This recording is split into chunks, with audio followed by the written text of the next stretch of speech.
प्रेमाची भाषा किती स्ट्रॉंग असेल की ज्यांनी मारायला पाहिजे, ज्यांनी हल्ला करायला पाहिजे ते डोळ्याने वागतात आणि आपण ज्यांना सिव्हिलाइज म्हणतो किंवा सुसंस्कृत म्हणतो ते मागून हल्ले करतात. आपण एका बाजूला महासत्ता आहे, आपलं सगळं जगामध्ये नाव होते आहे, पण 30% जे आपली जनता आहे ती बिलो पॉवर्टी लेवल आहे हे ऐकताना मनाला खूप वेदना होतात. आपण गरजांवर पहिल्यांदा लिमिट मर्यादा घातली पाहिजे. माणसाला माणसासारखं वागवलं जात नाही. नमस्कार, मी मनोज भोयर. मॅक्स महाराष्ट्रामध्ये आपल्या सर्वांचं स्वागत आहे. नव्या वर्षाच्या सर्वांना शुभेच्छा. आणि या नव्या वर्षानिमित्त सुरुवातीलाच आम्ही मॅक्स संवाद या विशेष कार्यक्रमाला सुरुवात करतोय आणि पहिला संवाद साधतोय ज्येष्ठ समाजसेवक आणि लोकबिरादरी प्रकल्पाचे संचालक डॉक्टर प्रकाश आमटे. प्रकाश आमटेंच्या लोकबिरादरी प्रकल्पाला 50 वर्ष नुकतीच पूर्ण झाली आणि अमृत महोत्सव कार्यक्रम सुद्धा झाला. आणि या निमित्तानं महाराष्ट्रातले सर्व त्यांचे चाहते, समाजसेवक, कार्यकर्ते, संस्था, संघटना या अमृत सोहळ्यामध्ये सहभागी झाले. वेगवेगळ्या लोकांनी त्यांना मदत केली तर वेगवेगळ्या लोकांना त्यांनी सुद्धा मदत केली. आदिवासींच्या आयुष्यात अत्यंत मूलभूत बदल घडून आणण्याचं काम त्यांनी अत्यंत निकरानं, परिश्रमानं केलं. खूप स्वागत आहे डॉक्टर प्रकाश आमटे आपलं मॅक्स महाराष्ट्रामध्ये. नमस्कार. मला आठवतं प्रकाश भाऊ की 25 वर्षांपूर्वी सकाळ दैनिकात रविवारच्या पुरवणीत आपल्याबद्दलचा एक लेख मी लिहिला होता. त्यावेळी 25 वर्ष पूर्ण झाली होती.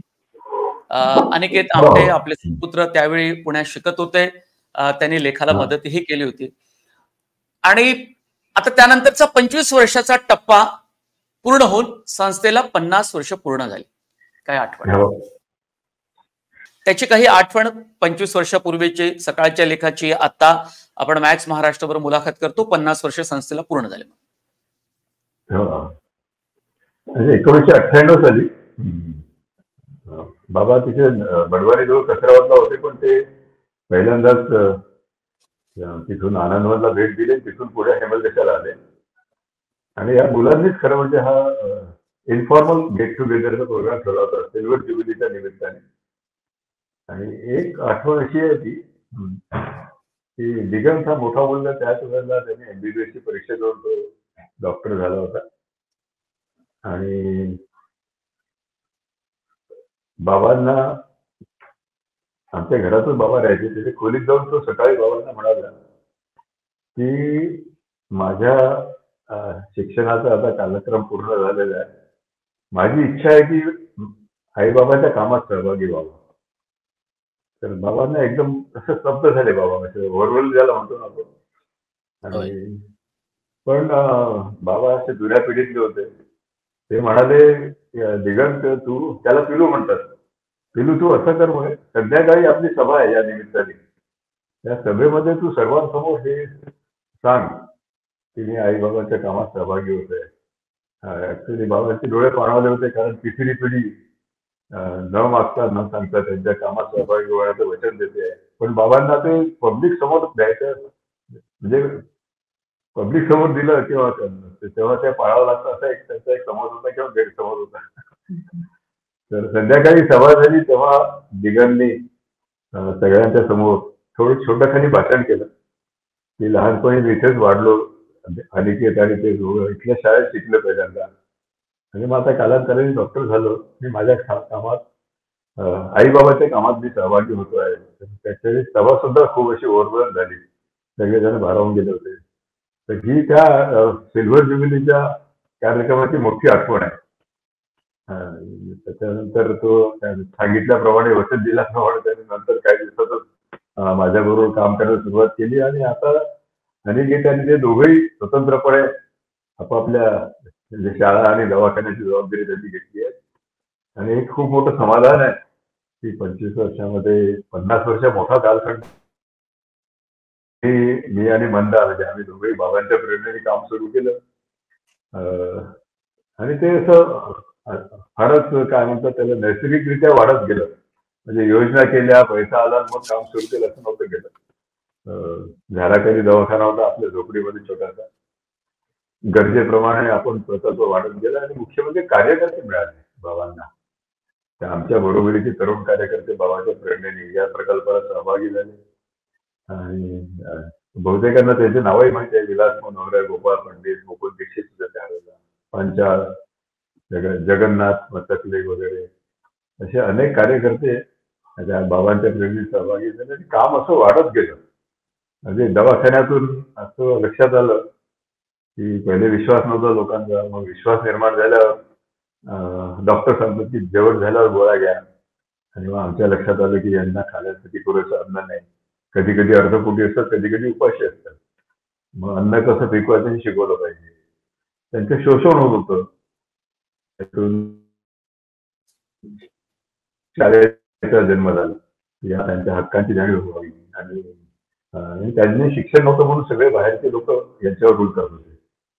तर म्हणजे 73 डिसेंबरला बाबांनी प्रकल्प सुरू केला. 76च्या जून मध्ये आपण इन्फॉर्मल शाळा सुरू केली, ज्याला मान्यता नव्हती. आणि हे सगळे कार्यकर्ते त्याला कारणीभूत आहे की त्यांनी सगळ्या मनापासून त्याला, किंवा आपण असं मी म्हणतो की जीवाला जीव द्यायला हे कार्यकर्ते मला मिळाले. आणि हे टीम वर्क होतं, तरीही हा प्रकल्प वाढत गेला.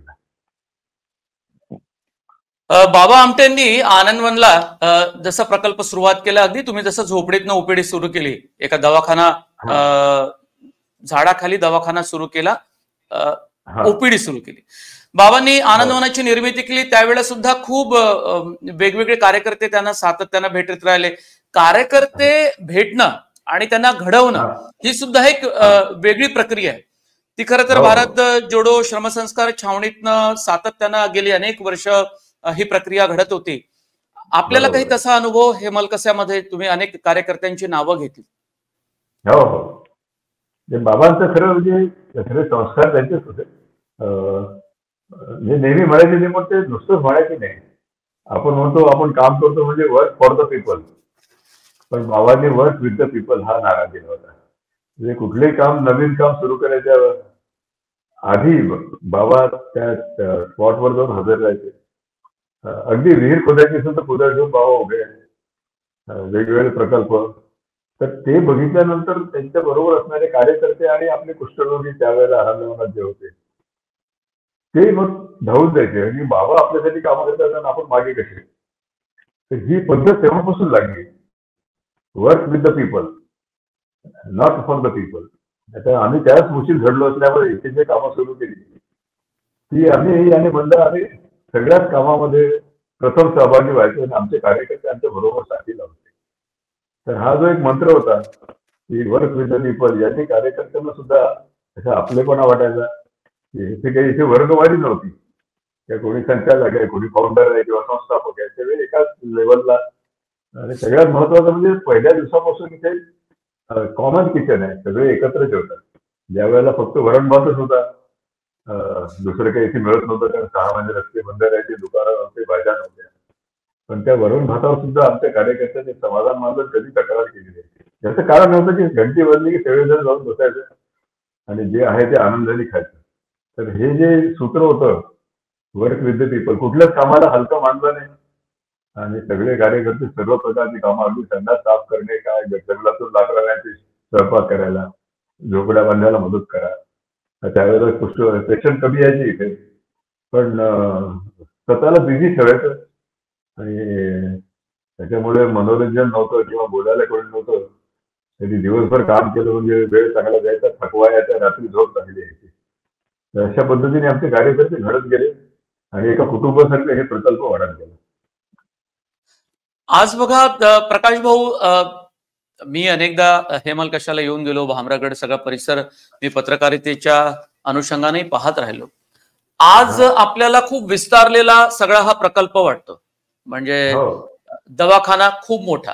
म्हणजे आज मी जर चित्र पाहिलं ते झाडाखाली ओपीडी सुरू आहे असं एक चित्र आपल्याला गुगलमध्ये पाहायला मिळतं, किंवा तुमच्या संग्रहालय संस्थेच्या फोटो गॅलरीमध्ये.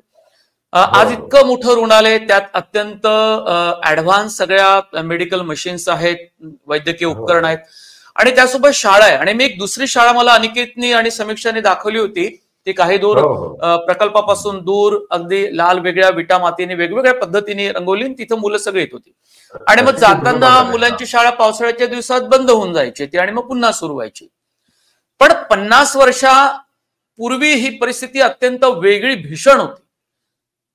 त्यांची मानसिकता, त्यांचं आरोग्य, अंतर त्यांचं घरापासूनचं कामापर्यंतच असेल किंवा रुग्णालयापर्यंतचं, पब्लिक हेल्थ सेंटर पर्यंत, 50 वर्षापूर्वीच्या आठवणी तुम्हाला निश्चितपणे तुमच्या डोळ्यासमोरून तरळत असेल. एकदम झालं होतं जरा. हा तर माझा प्रश्न होता, माझा मी जे बोलले ते तुम्हाला ऐकू आलं? मॉडर्न झाला. हो, नाही, सुरुवातीला आलं होतं मध्ये बंद झालं. दवाखाना माझा मुद्दा मॉडर्न होता जरा, म्हणजे 50 बेड नवीन. दिगंत आणि अनघा आमची सोनजी गोव्याची आहे. 2003 ला लग्न झालं, तेव्हापासून ते माझ्याबरोबर काम करायचे. आता स्वतंत्रपणे त्यांनी दवाखान्याची जबाबदारी पेलली आहे. आणि त्याच्यात तर हे छोटासा दवाखाना आमच्या आधी झाडाखाली होता, मग छोटीशी बिल्डिंग झाली. पण आमचे जे इंडोर पेशंट होते ते झाडाखाली शेकोटी बसेच राहायचे. आमचा राऊंड असा झाडाखालीच व्हायचा नॉर्मली. त्यावेळेला फंडिंग कमी होतं किंवा मग जास्त या लोकांबद्दल, प्रकल्पाबद्दल लोकांना माहिती नव्हती. पण जेव्हा 2003 पासून अनाघा आणि दिगंत आले आणि योगायोगाने काय होतं की अनाघाचे वडील आर्किटेक्ट आहे, भाऊ आणि बहिणी आणि आई वडील. तर ते मुलीला भेटायला आले. दवाखान्याची जबाबदारी जवळजवळ त्यांनी पूर्णपणे उचलली होती. तर त्यांनी असं ठरवलं की आपण एक चांगला दवाखाना बांधूया, 50 बेडचा मॉडर्न हॉस्पिटल. तर त्याला फंडिंग खूप लागलं असतं. तर त्यांनी आपल्या वडिलांना सांगितलं की तुम्ही एक प्लॅन करून द्या. त्यांच्या सांगण्याप्रमाणे त्यांनी इथे बसून प्लॅन केला आणि एस्टिमेट काढलं. आणि त्याच वेळेला योगायोगाने आमचे नागपूरचे मित्र जितू नाईक आणि त्यांचे सगळे मित्र होते ते जर भेटायला यायचे दरवर्षी आले तरी. तर त्यांनी विचारलं हे काय चालू आहे. तर मग अनेकांनी सांगितलं की या नवीन दवाखान्याचा आम्ही प्लॅन करून ठेवतो आणि जर कोणी फंडिंग केली नसतील, पैसे दिले तर आपण एक मॉडर्न हॉस्पिटल बांधायचा विचार आहे आमचा. आणि हा प्लॅन आणि एस्टिमेट घेऊन ते नागपूरला गेले. त्यांच्या मित्रांशी चर्चा केली आणि त्याने मला फोन केला की आम्ही जर एक चॅरिटी शो नागपूरला केला तर चालेल का. म्हटलं आमच्या स्वभावात असं नाही आहे की जाऊन कुठे पैसे मागावे किंवा काय. नाही, तुम्ही नका मागू म्हणे, आम्ही तुमच्यासाठी करतो, तुम्ही फक्त हजर राहा. आणि त्यांनी प्रयत्न करून शंकर महादेव यांना विनंती केली. सुरुवातीला शंकर महादेवांना माहिती नव्हतं हे कशाबद्दल, पण त्यांना मग त्यांच्या पत्नीकडून आणि सेक्रेटरीकडून माहिती मिळाली. तर ते म्हणाले अशा कामासाठी असेल तुम्ही चॅरिटी शो करायला तयार आहे, माझे स्वतःचे पैसे मी घेणार. तर एक चांगला शुभशकून त्यांना वाटला असा आणि नागपूरला एक त्यांनी प्रयत्न करून कार्यक्रम केला. तर एका कार्यक्रमातून नागपूर सारख्या ठिकाणून 1.25 कोटी रुपये जमा झाले.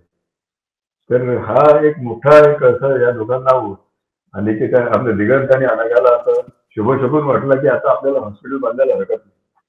आणि मग जुन्या हॉस्पिटलची बिल्डिंग हळूहळू डिस्मेंटल करून नवीन हॉस्पिटलची बिल्डिंग सुरू केली. आणि बघता बघता हजारो हात लागले कामाला त्याच्या. ऍक्च्युली ते पूर्ण झालं तेव्हा 5 कोटी रुपये लागले, पण खूप लोकांनी त्याला सहकार्य केलं. अगदी मुंबईला शर्मासोनंद हॉलमध्ये रफिकी यादे म्हणून महाले म्हणून एक कार्यक्रम करायचे, त्यांनी सुद्धा पैसे दिले, बँक ऑफ इंडियाने दिले, आणखी इतर एजन्सीज होत्या, सगळ्यांनी मिळून हा जवळजवळ 5 कोटीचा हॉस्पिटल, ज्याच्यामध्ये सगळ्या सोयी आहे. आता 50 बेडचा आहे, ऑपरेशन थिएटर्स आहे, डिलिव्हरी रूम आहे, ऑप्थलच्या म्हणजे डोळ्याच्या ऑपरेशनच्या सोयी आहेत, दंत विभाग आहे. आणि 2014 म्हणजे बाबांच्या जन्मशताब्दीला तो तयार झाला आणि त्याचं लोकार्पण झालं. तर हे आणि दिगंत आणि अनघाचं कर्तृत्व आहे. त्याच वेळेला अनिकेत आणि समीक्षा यांनी शाळेची जबाबदारी घेतली आणि शाळेमध्ये क्वालिटी ऑफ एज्युकेशन याचाच जास्त त्यांनी प्रयत्न केला. समीक्षाला पर्टिक्युलरली शाळेमध्ये खूप इंटरेस्ट होता. ही पुण्याची होती, यांनी इकॉनॉमिक्स लिहिली आहे, पण इथल्या शाळेचं त्यांनी क्वालिटी ऑफ एज्युकेशन आधी ते खरं चांगलं केलं. आणि नंतर हे सगळं बघितलं आणि तोपर्यंत इथल्या आदिवासींना कळलं की या शाळेत शिक्षण घेतलेले विद्यार्थी डॉक्टर झाले आहेत, वकील झाले आहेत, प्रोफेसर आहेत, शिक्षक बरेच झाले होते, फॉरेस्ट खात्यात आहे, पोलीस खात्यात आहेत, सगळ्या क्षेत्रामध्ये आपल्या शाळेतले विद्यार्थी. तेव्हा नेलगुंडा नावाचं जे गाव आहे, जे इथून अजूनही दुर्गम आहे, 30 किलोमीटर अंतरावर, इंद्रावतीच्या काठी शेवटचं गाव म्हणायला हरकत नाही महाराष्ट्रातलं, जिथे वीज नाही, रस्ते नाही, अशा ठिकाणचे लोक आणि आजूबाजूचे पालक अनेक त्यांनी समीक्षाकडे आले की तुम्ही आमच्या गावात शाळा काढा. आम्हाला चांगलं शिक्षण पाहिजे. एक तर तुम्ही आमचे सगळे मुलं हेमंत कशाला ठेवा, ते आपल्याला शक्य नव्हतं. आपली लिमिट आहे, आज 650 मुलं मुली आपल्याकडे आहेत. सगळ्या मुलांना शिक्षण देणं आपल्याला शक्य नव्हतं. मग ते म्हणाले तुम्ही आमच्या गावात काही शाळा करा. 2-3दा आग्रह केल्यावर मग यांनी जाऊन बघितलं. पालकांची इच्छा इतकी तीव्र होती की शेवटी यांनी हार मानली आणि म्हणाले ठीक आहे, आम्ही तुमच्या गावात शाळा सुरू करू, पण जागा कुठे? तर त्या गावात ऑलरेडी जिल्हा परिषद शाळा आहे. तिथे 2 शिक्षक पण होते. तिथे दुर्दैवाने काही कम्युनिकेशन त्यांच्यात होत नव्हतं, म्हणून मुलांची विद्यार्थी शिक्षक शाळेत मुलांचं संख्या कमी होती. तर ते त्यांनी मिटिंग केली. ते म्हणाले की आम्ही आमच्या शेतीची जागा तुम्हाला देऊ नाममात्र भाड्यावर. आणि असं जेव्हा त्या लोकांनी तयारी दाखवली, तेव्हा अनेकांनी समीक्षाने फेसबुकवर अपील केलं की अशा एक सर्वात दुर्गम भागातल्या भारतातल्या शाळा सुरू करायची पालकांची इच्छा आहे, मुलांना शिक्षणाची आवड आहे. तर अनेक आणि समीक्षाने फेसबुकवर अपील केल्यावर 15 आयटीच्या मुला मुलींनी विलियमनेस दाखवला. त्यातले 3 मुलं याने सिलेक्ट केले. 2 साताऱ्याचे इंजिनियर होते आणि एक डोंबिवलीची मुलगी होती ज्याने MA एज्युकेशन मध्ये केलं होतं. आणि पालकांना सांगितलं की आम्ही या दिवशी तुमची दिलेल्या जागेवर शाळा सुरू करण्यासाठी येतोय. मी तो योगायोगाने साधनाताई आमच्या म्हणजे आईचा वाढदिवस होता ताईचा. जवळजवळ 6-7 वर्ष झाले ते राहतात. तर तिथे रस्ता नसल्यामुळे हे सगळेजण मोटरसायकलने गेले आणि तिथे गेल्यावर त्यांना आश्चर्याचा धक्का बसला की झाडाखाली 56 आदिवासीची मुलं मुली यांची वाट पाहत बसली होते. यांचा उत्साह अगदी द्विगुणित झाला की असलेल्या शाळेत कमी मुलं आहेत आणि इथे झाडाखाली 56 मुलं मुली शिक्षण घ्यायला तयार आहेत. आणि मग असं मोटरसायकलने जायचं, जिथे टेलिफोन नाही, जिथे वीज नाही, जिथे त्यांनी जग नाही बघितलं बाहेरचं, अशा मुलांना शिकवायचं. आणि त्यांनी मनापासून ते शिकवणं सुरू केलं. पण समीक्षेला असं वाटलं की इथली हेमंत कसे जी शाळा आहे आपण शासनानं सुरू केली ती मराठी मीडियम आहे आणि मराठी यांच्यासाठी फॉरेन लँग्वेज आहे. शिकायला जवळजवळ त्यांना 2 वर्ष लागतात. चांगली मराठी आहे त्यासाठी शिक्षकांना माडी भाषा शिकावी लागली आणि अशी शाळा ती चालूच आहे आपली. पण ती म्हणाली की जर ही फॉरेन लँग्वेज आहे मराठी त्यांच्यासाठी, तर आपण इथे इंग्लिश मिडियम काय ट्राय करू. ती पण त्यांच्यासाठी फॉरेन लँग्वेज राहील. तर आनंदाची गोष्ट अशी म्हणजे इंग्लिश शिकायला त्यांना 3 महिने पुरेसे होते. 3 महिन्यात ते खूप फ्लुएंटली इंग्लिश बोलायला लागले. तर आपली वेलगुंड्याची शाळा त्या काळात 7 वर्षापूर्वी जवळजवळ CBSE स्टँडर्डने आपलं शिक्षण तिथे चालू झालं आणि जवळजवळ 160 मुलं मुली त्या शाळेत शिकतात आहेत. नवीन नवीन शिक्षक येतात आहे. सध्या काही आपलेच माजी विद्यार्थी शिक्षक म्हणून ट्रेनिंग घेऊन तिथे ते कार्यरत आहे आणि खूप चांगले रिझल्ट आहेत. खूप उत्साही आहेत मुलं. हे सगळं चांगलं चालू असताना बघितलं जिसगावच्या एका पोलीस पाटलाने ते म्हणाले की आमच्याकडे तुम्ही का नाही शाळा चालू करा. ऍक्च्युली या दोघांना असं वाटत होतं की आपण डुप्लिकेशन करू नये. जे ऑलरेडी जिथे सरकारी शाळा आहे तिथे आपण डुप्लिकेशन. पण तो म्हणाला ठीक आहे, नाही आमच्या गावात तुम्ही शाळा सुरू करा, आमच्या मुलांना पण चांगलं शिक्षण मिळालं पाहिजे. म्हणून 4 वर्षापूर्वी तिथे त्यांना एक कार्यकर्ते मिळाले, कोहली म्हणून आहेत ते मध्य प्रदेश मधले. आणि तिथे सुद्धा एक अशी एक इन्फॉर्मल अनौपचारिक शाळा इंग्लिश मिडियम ती पण सुरू झाली. तिथे 100 विद्यार्थी आता शिक्षण घेतात आहे आणि दोन्ही शाळांचा खरंच म्हणजे प्रोग्रेस इतका चांगला आहे. इंग्लिश मिडियम मध्ये ते शिकत आहे, त्याच्याबरोबर शेती कशी करावी, भाजीपाला कसा लावायचा, म्हणजे सगळं असं इन्फॉर्मल चालू आहे. शाळेला अजूनही पूर्ण मान्यता नाही आहे, पण आपण त्यांना आपल्या शाळेत येऊन परीक्षेला बसवू शकतो एक्सपर्ट लोन म्हणून. तर हे म्हणजे थोडक्यात याचा म्हणजे कशा सांगायचं आहे की पालकांमध्ये शिक्षणाबद्दल किती जागृती झाली आहे. त्यांच्याकडून आग्रह होतोय की आम्हाला चांगलं शिक्षण मिळावं. त्यामुळे या 2 नवीन शाळा सुरू झाल्या आहेत आणि त्यांना कार्यकर्ते आणि समीक्षाला कार्यकर्ते पण बरेच मिळाले तिथे काम करण्यासाठी. कोणी वर्षभरासाठी येतं, कोणी परमनंट आहे. पण जे येतात ते अगदी असं मन लावून काम करतात आहेत. अगदी इथे जे कॉम्प्युटरची लॅब आम्ही सुरू केली तर कम्प्युटर लॅबला शिकवायला आमच्याकडे शिक्षक नव्हते. माझ्या कुठल्या एका मुलाखतीमध्ये पुण्याला सुमित मोरे म्हणून जे नवरा बायको अमेरिकेत MS घेऊन पुण्यात आले होते, त्यांना कळलं की इथे कम्प्युटरची लॅब सुरू होते आणि कोणी शिक्षक नाही. अनिकेतला त्यांनी फोन केला की मी म्हणे 1 वर्ष सॅबॅटिकल लीव्ह घेतो. मी 1 वर्ष सुट्टी घेतली. आणि इथे येऊन लॅब एस्टॅब्लिश करायचं आम्हाला एका दिले. आणि आता शिक्षकांना मुलांना वर्षभरात ट्रेन केलं आणि तेव्हापासून आपली कॉम्प्युटर लॅब खूप छान प्रकारे चालतात आहे. मुलं आपापले ब्लॉग लिहितात आहे, बातम्या वाचतात आहे, जगात काय चाललंय त्यांना कळत आहे. तर असे कार्यकर्ते सुद्धा खूप चांगले मिळाले की त्यांनी मन लावून आपलं काम सोडून इथे कामाला सुरुवात केली. वर्षभराचा असेल नाही, पण त्याच्यानंतर आता व्हॉट्सअपवर वगैरे किंवा फेसबुकवर कायम संबंध त्यांचे एस्टॅब्लिश झाले आहे. तेव्हा असं मुलांच्या कामामुळे हे काम आणखी विस्तारत गेलं. आमच्या वेळेला टेक्नॉलॉजी नव्हती, 22 वर्ष वीज नव्हती, सगळं असं अभावात आमचं आयुष्य गेलं. पण जे काही करायचं ते आम्ही मनापासून केलं, त्याचे रिझल्ट मिळाले. पण मुलं आल्यानंतर टेक्नॉलॉजीचा वापर करून दिगंतानी अनघानी गावागावात जाऊन छोटेसे सेंटर सुरू केले आहेत. सगळे बाळणपण नॉर्मली आधी घरी व्हायचे. त्यांची इच्छा आहे की प्रत्येक बाळणपण हे हॉस्पिटलमध्ये व्हावं, म्हणून सब सेंटर्स काढले. आदिवासींच्या शिकलेल्या मुलींना तिथे बेअरफूट डॉक्टर म्हणून ठेवले आहेत. आणि जास्तीत जास्त हॉस्पिटल दिल्ली व्हाव्या, सुरक्षित राहावं, इन्फंट मॉर्टॅलिटी रेट कमी व्हावा अशी तिची इच्छा आहे.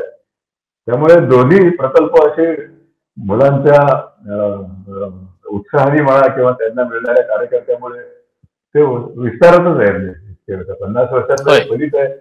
अगदी थोडक्यात सांगायचं म्हणजे अगदी थोडक्यात सांगायचं म्हणजे आम्ही हॉस्पिटल दोघं जण डॉक्टर असल्यामुळे हॉस्पिटल सुरू करावं आणि त्याचं समाधान मानसही चाललं असतं. पण परिस्थितीप्रमाणे आणि कार्यकर्ते मिळाल्यामुळे मग शाळा सुरू झाली, मग शेतीचा विकास, मग व्यवसाय शिक्षण. या भागात बांबू आहेत, आणखी मेटल क्राफ्ट होतं, त्याला सुद्धा वाव दिला. मग त्या मुलांना ते पण शिकवलं. आणि मग हे सगळं करता करता अनिकेतच्या मागे एक सीतारामजी म्हणून त्या जिलगावचे कार्यकर्ते आहेत, ते म्हणाले आमच्या गावात तलाव आहे पण पाणी नाही. तर तुम्ही जर आम्हाला तलावात खोल करून दिला तर आमच्या गावाला त्याचा फायदा होईल. मग अनिकेतने गावाची मिटिंग घेतली आणि तेव्हा त्याच्या लक्षात आले की हा गाव अनेक वर्षापासून पाण्यापासून वंचित होता. बोरवेल होते पण ऍक्च्युअली शेतीला त्याचं पाणी मिळत नव्हतं. मग सगळ्यांना त्यांनी सांगितलं की हा गाव का, या गावाचा तलाव आम्ही खोदून देऊ पण तुमचा सहभाग असावा. 100% सबसिडी नाही राहणार आणि गावाच्या प्रत्येक रहिवासाचा त्याच्यावर मालकी हक्क राहील, असं त्यांनी एमओयू तयार केलं. आणि तो तलाव त्यांनी लोकांना अपील करून साधारण 10-12 लाखाचा तलाव होता म्हणजे, आणि गावच्या लोकांनी 15% पैसे त्यात टाकले आणि एक मोठा तलाव 6 वर्षापूर्वी तिथे तयार झाला. आणि पहिल्या वर्षी पाऊस झाला ते या 7 वर्षामध्ये त्यातलं पाणी आटलंच नाही. मग पाणी आटलं नाही म्हटल्यावर मग मत्स्य शेती सुरू झाली, मासळीचं बिजाई दिली. मग त्यांना मासळीमुळे प्रोटीनचं त्यांना त्यांच्या प्रकृतीसाठी प्रोटीन मिळाले. सरप्लस मासळी विकून गावासाठी विकासासाठी त्यांनी फंड तयार केला. वॉटर टेबल वर आलं, बोरवेलला पाणी वाढलं, ओपन वेलला पाणी वाढलं. मग सेकंड क्रॉप घ्यायला लागले, भाजीपाला लावायला लागले. तर हे सगळा त्याचा गावाचा विकास बघून जिलगावचा इतर अनिकेतच्या मागे लागले. आणि बघता बघता 30 गावामध्ये 12माही तलाव तयार झाले. तर हे सगळं या मुलांचं कर्तृत्व आहे की त्यांनी त्याच परीने पण टेक्नॉलॉजीचा वापर करून, फेसबुकचा वापर करून जास्त लोकांना इन्व्हॉल्व्ह केलेला आहे. आमच्या वेळेला या काही सोयी नव्हत्या आणि आम्ही दोघे खरं म्हणजे तसे थोडे इंट्रोवर्ट आहे. फार काही पुढे जाऊन आपल्या कामाबद्दल काही बोलावं अशी आम्हाला काही फार जमलं नाही ते. पण तरी पण काम काही अडलं नाही, कामाचा विस्तार होत गेला आणि असंख्य लोकांचे हातभार यायला लागले. मी काय म्हणतो की असं एखाद दोन इंडस्ट्री गेल्या 50 वर्षात प्रकाश भाऊ तुम्ही एक आदिवासींचं सशक्त मॉडेल आधी तयार केलं, ते विकसित गेलं आणि त्याचे दृश्य परिणाम आपल्याला जाणवायला लागले. पण हा देश, हा समाज, महाराष्ट्रातले वेगवेगळे आदिवासी विभाग, भंडारा, गोंदिया, नंदुरबार, मोखाडा, जव्हार, ठाणे जिल्हा, तुम्ही म्हणजे या भागामध्ये आदिवासी तेवढे विकसित होऊ शकले नाही. त्या समाजाकडे तुम्ही कसं बघत होता? तिथे नेमकं काय हवं होतं जेणेकरून त्यांचा विकास अशाच पद्धतीने झाला असता? आम्ही काय म्हटलं की विचार केला बरेच वर्षापूर्वी आपली शाळा लिहिणारी नाही का ते, त्यांचे लेखक ज्यांनी त्याचा सिनेमा निघाला, अनिल नाही ते मिलिंद बोकील, अच्छा अच्छा, ते आले होते इथे. आणि त्यांनी जेव्हा आपल्या शाळा बघितली आणि शाळेतल्या मुलांनी त्यांनी जेव्हा म्हणजे 20 वर्षापूर्वी 5 मुलं डॉक्टर झाले असं मी जेव्हा ऐकलं, ते म्हणाले मला पुढे काही विचारायचंच नाही, जे तू मोखाडा, जव्हार किंवा पालघर जिल्ह्यामध्ये जे आहेत आदिवासी, तिथे शिक्षणाचा प्रसार झाला. म्हणजे मुख्य विकास कशामुळे झाला की शिक्षणामुळे झाला. आणि चांगलं शिक्षण मिळावं सगळ्या ठिकाणी किंवा मेळघाटमध्ये सुद्धा. तर चांगलं शिक्षण मिळालं तर आपोआपच लोकांची जागृती होते, त्यांच्यामध्ये शिक्षणाची आवड निर्माण होते आणि मग ते मुलं आपल्या भागाचा विकास करायला. इथे मी एवढ्यासाठी सांगतो की आपल्या शाळेतून पास झालेले उच्च शिक्षित झालेले मुलं जवळजवळ 70 ते 75% मुलं गडचिरोली जिल्ह्यात परत येऊन आपल्या समाजासाठी काम करतात आहे. ही एक मोठी उपलब्धी आहे खरं म्हणजे. म्हणजे डॉक्टर कन्ना मडावी हा कन्ना तुमचा मडावी पहिला विद्यार्थी होता.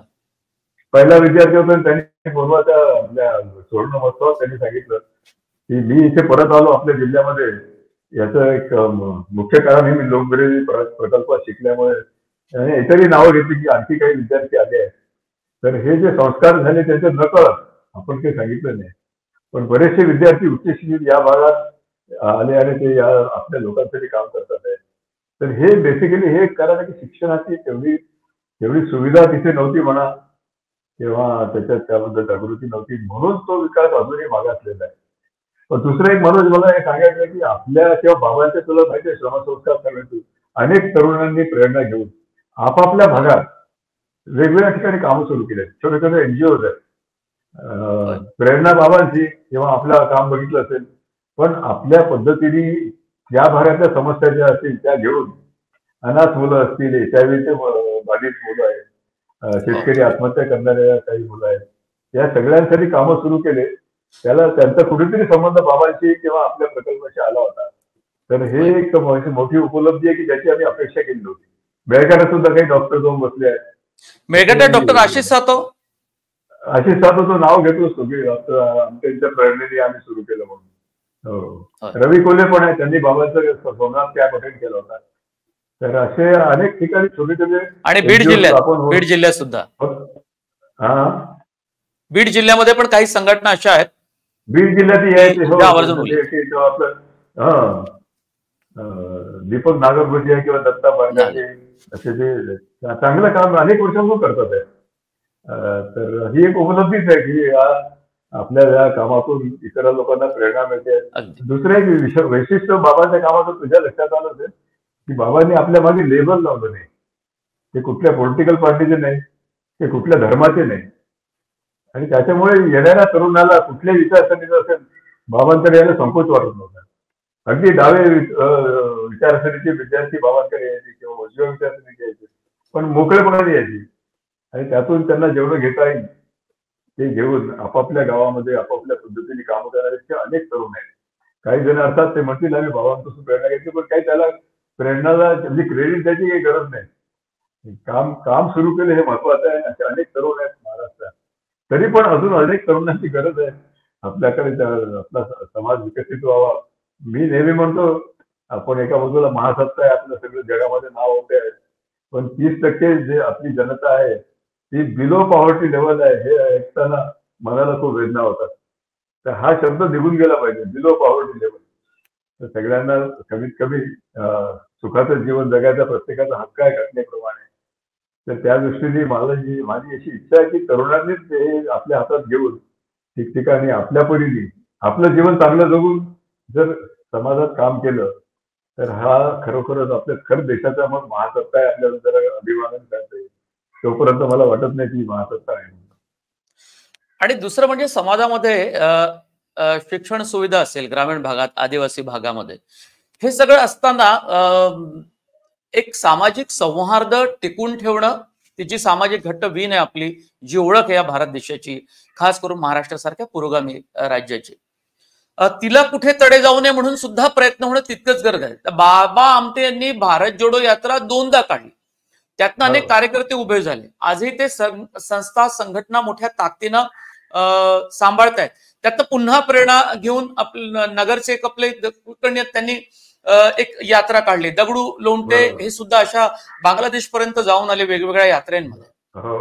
तर तो त्या काळचा म्हणजे त्यावेळीची सगळी परिस्थिती, तो काळ आणि आताचा काळ आपण कसं बघता? म्हणजे त्या काळात खरं म्हणजे बाबांचं काय असेल की त्यांच्या कल्पनेला काय म्हणतात त्याला, मर्यादा नव्हती. त्यांची व्हिजन इतकी मोठी होती की आनंदवनचं काम जेव्हा विकास ते सांभाळायला लागले तेव्हा त्यांनी लक्षात आले की आता आपल्याला आणखी विस्तारता आलं पाहिजे काम हे. म्हणून त्यांनी भारत जोडो यात्रा केली. त्यावेळेस पंजाबमध्ये अनरेस्ट होता, लोकांच्या आपसामध्ये भांडणं व्हायचे. तर त्या काळात सुद्धा बाबांना 150 तरुण सायकलीवरून त्यांच्याबरोबर यात्रा करायला तयार झाली, ही सुद्धा मोठी गोष्ट होती. ते ते भारत जोडोचे तरुण अजूनही जोडल्या गेले आहेत आणि आपापल्या परीने आपल्या भागात काम करतात. तसं तू म्हटलं तसं न्यायालयाने परवा यात्रा पण काढली. पण आता परिस्थिती आणखी बदलली आहे. आता पुरोगामी आपण महाराष्ट्र म्हणतोय, त्याच्यामध्ये जातीयतेचे आपण आपल्याला त्याचे काही उदाहरणं दिसतात आहे. संकुचित होत चाललाय महाराष्ट्र. बाबांनी जे काम केलं, जात पात धर्मविरहित आणि धर्म एकच मानला तो मानवता होता. तर या पद्धतीने काम करणं खरंच महत्वाचं आहे. तरुणांमध्ये याच्यासाठी जागृती होणं गरजेचं आहे की आपण आपला धर्म तो कुठला असावा, तो मानवता असावा. प्रेमाने सगळेजण जोडले जातात, त्याच्यामध्ये द्वेषाची भावना नसावी आणि यासाठी प्रयत्न होणे गरजेचं आहे. माझ्यासाठी पुरतं बोलायचं झालं की आम्ही तसे काही फार अशा मोठ्या प्रमाणात काही विचार केला नाही, पण माझ्या माणसाच्या कामाबरोबर जे जनावरांचं मी काम केलं, जे जे अनाथालय होतं त्याच्यामध्ये सगळे ॲनिमल आर्ट चोखा क्रूरपणे आपल्या घरचे कुटुंबाचे सदस्य झाले. अर्थात ती ट्रॅजेडी त्यांच्यासाठी ट्रॅजेडी नाही की त्यांना इथे कॅप्टिव्हिटीमध्ये राहावं लागतं, पण इथल्या आदिवासींना खायला मिळत नव्हतं म्हणून ते शिकार करून त्यांचं उपजीविका करायचे. त्याच्यातले पिल्लं आपण अनाथ झालेली पिल्लंच फक्त सांभाळले. पण त्यात काय नाहीये, म्हणजे वाघ सिंह होते तेव्हा सगळे साप आहे, करत आहे, मगर आहे, ज्याला आपण क्रूर समजतो, अस्वली आहे. तर हे प्रेमाने आपण जिंकू शकलो नाही. आज जवळजवळ 50 वर्ष त्यांच्या सहवासात मी जिवंत आहे की त्यांना ट्रेनिंग मिळतात की त्याच्यामुळे नेहमी म्हणतो की प्रेमाची भाषा किती स्ट्रॉंग असेल की ज्यांनी मारायला पाहिजे, ज्यांनी हल्ला करायला पाहिजे ते प्रेमाने वागतात आणि आपण ज्यांना सिव्हिलाइज म्हणतो किंवा सुसंस्कृत म्हणतो ते मागून हल्ले करतात. तेव्हा हे चित्र कुठेतरी बदलणं गरजेचं आहे आणि तरुणांनी खरं म्हणजे याच्यापासून मी नेहमी सांगतो की तुम्ही नुसतं एक सगळं येऊन बघा आणि यांच्यापासून आपल्याला बरं शिकता येईल. आणि आपण चुकीच्या उपमा देतो, जनावरासारखा वागला. हा, आणि नाही का असं एक आपल्याकडे म्हण आहे, जनावर एका बाजूला चांगले वागतात आणि माणसं हा हैवान झाले आहे. तर हा कुठेतरी बदल होणं गरजेचं आहे आणि याच्यासाठी तरुण पिढीनेच आपल्या हातात सूत्र घेणं गरजेचं आहे. अगदी जगभरामध्ये आपण बघतो आता इराक इराणचं युद्ध आपण खूप वर्षांपूर्वी पाहिलं. इस्रायली आणि पॅलेस्टिनी लढत आहेत, तिकडे रशिया आणि युक्रेन मधलं फार भयावह परिस्थिती जागतिक पटलावर आपल्याला पाहायला मिळते. आता भारत आणि पाकिस्तान मधल्या घटना काही कमी झाल्या, पण अजूनही जवान तिथेही शहीद होतात. मणिपूर हिंसाचार आपण पाहिला, अर्थात वेगवेगळ्या मागण्यांसाठी. मराठा आरक्षणाच्या मुद्द्यावर ओबीसी आणि मराठा समाज महाराष्ट्रात पेटलाय. या सगळ्या गोष्टींचा परिणाम कुठे ना कुठे डॉक्टर प्रकाश आमटे यांच्या मनावर भलेही दंडकारण्यात का राहत नसेल, निबिड अरण्यात का राहत नसेल, त्यांच्या मनावर जरूर होत असेल आणि काही जखमा खोलवर होत असतील की हा समाज कसा आहे. एका समाजामध्ये आदिवासी अजूनही मूलभूत सुविधांपासून वंचित आहे. 50 वर्षांपूर्वी खूप जास्त होता, आज त्या कमी झालेल्या आहे, पण अजूनही त्यांना पुरेशा गोष्टी मिळत नाही. असे अनेक वेगवेगळे आदिवासी ग्रामीण समाज आहे. शेतकऱ्यांच्या आत्महत्या सातत्यानं होत आहे, त्यांच्या मुलांची दयना होते, विधवा होतात महिला, मुलांना शिकायला मिळत नाहीये. त्या पुण्यामध्ये मॅक्स महाराष्ट्राने एक अभियान चालवलं होतं, त्यात सगळ्या या व्यथा मांडल्या होत्या की शेतकऱ्यांच्या मुलांना एक वेळेचं जेवण मिळत नाही, इथे त्यांना शिकायचं आहे. अत्यंत वेगवेगळ्या पटलावर परिस्थिती विभागामध्ये वेगवेगळी अति भयान परिस्थिती असताना आपण नव्या वर्षाला सामोरं जात आहे. कसा असेल महाराष्ट्र, कसा असेल हा भारत, काय चिंतन आहे? खरंच हे मनाला व्यथा होणार साहजिकच आहे. म्हणजे सिव्हिलाइज जगामध्ये ज्या काही घटना घडतात आहे त्या खरंच निराशा येते माणसाला वाचून ऐकून, किंवा वाचवायची इच्छा होत नाही, म्हणजे बघायची पण इच्छा होत नाही. इतक्या वाईट पद्धतीने चालू आहे जगामध्ये. किंवा ते तू आता म्हणजे इस्रायल आणि हमासचं जे चालू आहे त्यामध्ये इनोसंट लोक मारले जातात आहे. म्हणजे सिलेक्टिव्ह होतं आतापर्यंत, आता तर त्याच्यात सूट घ्यायच्या म्हणून ते बायका मुलासकट सगळ्यांचा संहार चालू आहे. तर आणि त्याच्यामुळे असं वाटतं की हे आपण पुढे चाललो आहे. म्हणजे याच्यात आपल्या पुरतं किंवा आम्ही असं ठरवलं, लोकबिरादरी प्रकल्पाचे जे कार्यकर्ते आहेत की आपल्याला जगण्यासाठी, चांगलं जीवन जगण्यासाठी आपण गरजांवर पहिल्यांदा लिमिट, मर्यादा घातली पाहिजे. किती आपण आपल्या गरजा वाढवाव्या, आणि हे वाढवणं किंवा कमी करणं आपल्याच हातात असतं. आम्ही एक 50 वर्ष जेव्हा जर गरजा फारशा न वाढवता आनंदाने जगतोय, तेव्हा आदिवासी आम्ही बघितले की ज्यांच्याकडे काही नव्हतं तरी त्यांच्याकडे ते असामाधानी नव्हते. तर आदिवासी समाजाकडून एक मोठं शिकण्यासारखं होतं की त्या नसताना, काही नसताना तक्रार करणे नंबर एक. दुसरं असं की ते साठा करत नाही. आजची चिंता आज, उद्याचं उद्या बघू. तिसरं सगळ्यात महत्वाचं असं आहे मनोज की या 50 वर्षात आम्ही इथे बलात्कार बघितले. आज इतका मोठा समाज म्हणजे आपल्या आधीपासून राहतोय आदिवासी हा. तर त्यांचं ते काय, जे काय अलिखित त्यांचे नियम आहेत किंवा त्यांचे कायदे आहेत, त्याचं पालन ते किती काटेकोरपणे करतात आहे. दुसरं, गावातले जे भांडणं आहेत ते गावातच सुटले पाहिजे. त्यांची पंचायत सिस्टीम आहे. त्यांना आपल्याकडचे कोर्ट आणि कायदे त्यांना माहिती नव्हते. आता शिक्षणामुळे त्यांना अर्थात माहिती होते, पण किती चांगलं सिस्टीम होती की गावातले भांडणं गावात सुटले पाहिजे. चोऱ्या करायच्या नाही, कारण त्यांना काही जास्त गरजच नव्हत्या अशा. पण ते चोऱ्या करायचा नाही, एक नियम आहे त्यांच्यातला. कधी जरी कोणी चुकून चोरी केली तर त्याच्यासाठी त्यांच्या कायद्याप्रमाणे शिक्षा आहे. आणि दुसरं म्हणजे भीक मागत नाही, म्हणजे लाचारी नाही, अगदी आणि आत्महत्या करत नाही. तर हे सगळं जे आहेत, आम्ही 50 वर्षात जे जीवन आदिवासीचं बघितलं, आणि सहनशक्ती प्रचंड आहे. ते इतके काटक आहेत की यातले काहीतरी गुण आपल्याला घेता आले तर आपल्या संस्कृतीला त्याचा फायदा होईल. जगात काय होतंय, खरंच खरंच काही बरंच असं निराशाजनक आहे ठिकठिकाणी ज्या काही घटना घडतात आहे. तेव्हा आपल्या महाराष्ट्रातही आम्ही जेव्हा वाचतो की जातीयवादासाठी भाषणं करायची स्टेजवरून एका पद्धतीने, आणि मग लग्नाच्या वेळेला तुम्ही जातपात बघता, तर त्याचं काही असं वाईट वाटतं आपल्याला की या आधुनिक आजच्या काळामध्ये माणसाला माणसासारखं वागवलं जात नाही, जातीवरून त्याच्याकडे बघायला जातं. ते आम्हाला तसं दुःख होतं त्यामुळे. तर तेव्हा जास्तीत जास्त लोकांना, किंवा आम्ही जिथे जातो तेव्हा हे सांगतो की तुम्ही एक तर गरजा कमी ठेवा.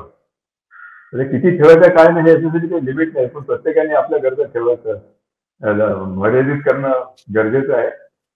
आणि सामाजिक जाणीव जी निर्माण झाली, पूर्ण वेळ काम करणं सर्वांना शक्य नाही, पण आपल्या व्यवसाय सांभाळून, आपली नोकरी सांभाळून काही वेळ आपल्याला नक्कीच देता येतो. तिसरं एक आहे की त्या छोट्या छोट्या संस्था जवळपास काम करतात आहे वंचितांसाठी, त्यांच्या पाठीवर शाबासकीची थाप तर मारता येते आपल्याला, त्यांचा उत्साह वाढवता येतो. तर अशा वेगवेगळ्या पद्धतीने आम्ही आमच्या तरुणांना, मी म्हणतो की प्रत्येकाला असं जमणारच नाही फुल टाइम काम करणं, पण निदान एवढं तर तुम्हाला करता येईल. आणि एकदा जर दुसऱ्यांसाठी आपण जर काही करू शकलो, निरपेक्ष पुढे गेलं तर खूप चांगलं. पण जरी ते जमलं, ते करणं खूप कठीण असतं.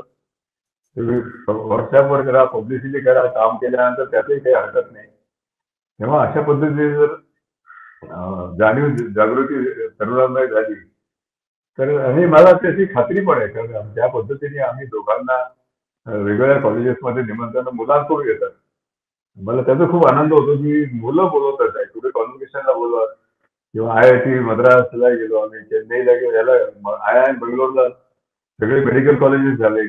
तर मुलांना आपले अनुभव जे आहेत 50 वर्षातले, ते ऐकण्याचा उत्सुकता आहे. अजून 2-2 तास ते त्यासाठी थांबून राहतात. त्याचं एक मोठं चांगलं असं वाटतं की एक आपल्या जीवनामध्ये आपण कधी अपेक्षा केली नव्हती आपल्या इथल्या जगण्याचा बाहेरच्या समाजावर परिणाम होईल, पण समूह त्याचा आम्ही अनुभव घेतोय, आणि खूप चांगलं आहे ते. बाबा आमटे यांना जसं तरुणांमध्ये विश्वास होता, आणि त्यांचं वय 60-70 आणि पुढे पुढे होत राहिलं तरी आपण म्हणत होतो की हा कधी म्हातारा न होणारा मनुष्य आहे, किंवा त्यांना कायम बाबा आमटे तरुण वाटायचे, तरुण मन होतं, सातत्यानं कवी मन, वेगवेगळ्या पद्धतीने ते व्यक्त व्हायचे सामाजिक मुद्द्यावरती. आणि आज जर असते तर निश्चितपणे प्रकाश भाऊ त्यांनी एक यात्रा काढली असती, भारत जोडो. आजची भारत जोडो यात्रा वेगळी, आता ते न्यायात्रा काढतायत राहुल गांधी, तो वेगळा विषय. आणि राजकीय विषयावर मी तुम्हाला प्रश्न विचारत नाही, तुमचा तो स्वभाव नाही उत्तर देण्याचा. पण मुद्दा असा आहे की आज त्यांनी निश्चितपणे लोकांना एकमेकांना जोडण्यासाठी एक मोठी भारत जोडो यात्रा तिसरी काढली असती. आज आपण असं म्हणतो की हा व्यक्ती आज हयात असता तर त्यांनी हे केलं असतं, ते केलं असतं, कारण त्या व्यक्तीची तेवढी महिमा असते, ताकद असते, प्रभाव असतो. तुम्हाला अजूनही वाटतं की तरुणांमध्येच ती शक्ती आहे की तरुण हे जग बदलू शकतात, ही परिस्थिती बदलू शकतात? त्या तरुणाईला भरकवण्याचं काम, बिघडवण्याचं, त्या तरुणाईला वेगळी दिशा देण्याचं काम आज राजकारणातही होतं, समाजातही होतं, वेगवेगळ्या सेक्टरमध्ये होतं, जे सेक्टर अत्यंत या समाजामध्ये प्रभावशील आहे, महत्वाचं आहे. तरुणांबद्दलचा तुमचा विश्वास मला प्रगट होताना दिसतो. बाबांसारखा हाच विश्वास तुम्हाला तरुणाईवर आहे. बरोबर आहे की आपल्या भारताचं भविष्य घडवायचं ते तरुणांचे ते घडवू शकतील याच्यावर मला खात्री आहे. कारण आमचा जो आहे तो अनुभव आता अनिकेत आणि दिगंत आणि समीक्षा आणि नगा यांनी जबाबदारी घेतल्यानंतर आम्हा दोघांनाही देशाच्या विविध भागामध्ये सगळे निमंत्रण 99% हे कॉलेजेसच्या विद्यार्थ्यांतर्फे येतात आणि हे खरंच एक खूप चांगलं लक्षण आहे की त्यांना काहीतरी एक आपल्या 50 वर्षाच्या आयुष्याचं ऐकून घ्यायचंय. भाषण द्यायचा माझा स्वभाव नाही, पण आपले अनुभव शेअर करणं आणि त्यातल्या 2 गोष्टी ज्या काही आम्ही इथे शिकलो या सामाजिक कार्यामध्ये त्या शेअर करून त्याच्यातून काही जणांना प्रेरणा मिळत असेल तर मला वाटतं की तरुणांचं जे काही आपण आपल्याबद्दल मनामध्ये निराशा आहे की हे चंगलबाजी होत आहे. हा अगदी तुला सांगायला हरकत नाही की इंडिया स्कूल जी वन ऑफ द 10 मध्ये आहे सगळ्यात ग्वाल्हेरची, की जिथे फक्त श्रीमंतांची मुलं शिकू शकतात किंवा नटनट्यांची. तू ऐकलं असेल सिंधिया स्कूल? होय. तर तिथल्या मुलांना हेमलकसा बघायची इच्छा झाली. गेले 2 वर्ष झाले 8वीचे मुलं 9वीचे मुलं 50-60च्या ग्रुपने इथे येऊन आपल्या कामाची माहिती करून घेतात आणि ती फीडबॅक गेल्यानंतर पुढच्या वर्षी जी बॅच येते तेव्हा असं या तरुणांना योग्य वेळामध्ये जर योग्य दिशा मिळाली तर सबकॉन्शियस माइंडमध्ये आज तर ते ताबडतोब तर काही कोणी करणार नाही, पण त्यांच्या मनामध्ये ते जे चित्र उभं राहील त्याचा कधीतरी परिणाम दिसेल.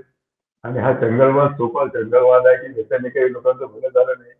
पैशाने मी नेहमी सांगतो सगळ्या गोष्टी मिळतात, फक्त समाधान मिळत नाही. त्या समाधान मिळण्यासाठी आपण समाजासाठी जे काही काम करू त्याच्यातूनच ते मिळू शकतं आणि ते काम केल्याशिवाय तुम्हाला कळणार नाही की समाधान काय. तेव्हा मी सांगतो की मी एकटा काय करू शकेन ही भावना खूप लोकांच्या मनात असते. त्या का हवा फाटलाय आम्ही काय कुठे कुठे चिघळ लावा असं लोक म्हणतात. माझं म्हणणं आहे की तुम्ही एकाला मदत करा, त्याचं आयुष्य जर त्यातून उभं राहिलं तर त्याच्यातून तुम्हाला जे मिळणार समाधान आहे ते कुठल्याच पैशाने मिळणार नाही. तेव्हा काम करणं गरजेचं आहे आणि ज्याच्यातून जी जागृती होते आणि आम्हाला दिवसेंदिवस खरोखरच आता वय झालंय तरी पण आमचे दौरे सुरूच आहेत, वेगवेगळ्या ठिकाणी बोलत आहेत, सगळीकडे जाऊन येतो आम्ही आणि अनेक पोस्ट काय फंक्शन किंवा कार्यक्रमानंतर परत प्रश्नोत्तर आहेत. म्हणजे मुलांना उत्सुकता असते या 50 वर्षात तुम्ही काय काय केलं, कसं केलं, इतकी वर्ष टिकले कसे, हा विस्तार कसा झाला. तर या त्यांच्या उत्सुकतेला त्यांच्या याच्याप्रमाणे आमच्या परीने आम्ही उत्तर देत असतो आणि नंतर सुद्धा आता ते व्हॉट्सअप किंवा ईमेलवर त्यांचे संबंध त्याचे आहेत आणि बरेचसे लोक आपापल्या परीने कामं करतात. एक मोठं समाधान आहे. आम्ही दोघांचं असं म्हणणं आहे की 50 वर्षामध्ये कसं वाटतं तुम्हाला, तर आम्ही एक परिपूर्ण जीवन जगलो की ज्याचा आनंद आणि समाधान आमच्या आयुष्यामध्ये भरून आहे. पुढचं आयुष्य काय होणार माहिती नाही. आज आता 75 दोघांनी ओलांडलेली आहे, पण उत्साह कायम आहे. तिथे असताना सगळ्या नॉर्मल ऍक्टिव्हिटीज इतर आमच्या चालूच असतात. तर मला एकंदरीत असं बरं वाटतं आम्हाला दोघांनी की आपण कसली अपेक्षा केली नव्हती. थोडक्यात निरपेक्ष सेवाच होती, पण जगाने खूप प्रेम दिलं, आपल्या कामाला उचलून धरलं. बाबांचा शब्द होता, बाबांचा याच्यावर विश्वास होता प्रभूवर, पण ते म्हणाले माझ्या कामाला प्रभूचे 1000 हात लागले, त्यामुळे काम मोठं झालं. तर एक दोघं इंडस्ट्रियली काम उभं करण्यापेक्षा जर समाजातल्या असंख्य माणसांनी आपापल्या परीने हातभार लावला तर तितक्या लोकांमध्ये जागृती झाली असं आम्ही समजतो. थांबतोय या मुलाखतीमध्ये. खूप धन्यवाद मॅक्स महाराष्ट्रावर नव्या वर्षाच्या निमित्तानं आणि लोकबिरादरीच्या 50 वर्षाच्या प्रवासाबाबत आपण दीर्घ मुलाखत दिली. प्रकाश भाऊ आपले खूप खूप धन्यवाद. धन्यवाद. नमस्कार. नमस्कार.